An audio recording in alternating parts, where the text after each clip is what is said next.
गुन्हेगारी कमी करा, चुकीची कामं करणाऱ्यांना पाठीशी घालणार नाही. बीड जिल्हा नियोजन बैठकीत पालकमंत्री अजित पवारांचा इशारा. खंडणी मागितल्याचं कानावर आल्यास मकोका लावणार, तथ्य असेल तिथे कारवाई अटळ. बीड जिल्ह्याचा चार्ज घेताच अजितदादांचा दम. अजित पवारांना सर्व पुरावे देऊनही धनंजय मुंडेंचा राजीनामा घेतला नाही. कार्यकर्त्यांवर खंडणीचा आरोप असताना मुंडेंवर मकोका का नाही? अंजली दमानी यांचा अजित पवार यांना सवाल. सोशल मीडियावर केलेली दहशतीची रील खपवून घेणार नाही.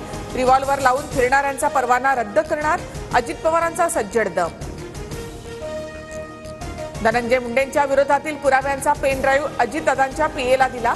आमदार सुरेश धस यांचा दावा, तर धसांनी कोणताही पेन ड्राईव्ह दिलेला नाही. धनंजय मुंडेंनी आरोप फेटाळले. डीपीडीसीच्या बैठकीमध्ये सुरेश धस आणि बजरंग सोनावणेंची धनंजय मुंडेंसोबत बाचाबाची. 73 कोटींच्या बोगस बिलाबाबत लेखी तक्रार द्या, अजित पवारांनी सुरेश धस यांना सांगितलं. धनंजय मुंडेंच्या राजीनाम्याबाबत अजित पवार जे बोलले तीच आमची अधिकृत भूमिका. मुख्यमंत्री देवेंद्र फडणवीसांकडून स्पष्ट. परळीमधल्या राखेच्या विक्रीशी माझा संबंध नाही. राखेचे ट्रक झाकून न्यावे, प्रदूषण झाल्यास कारवाई करणार. पंकजा मुंडे यांचा इशारा. माझ्याकडे टिप्पर सोडा, साधा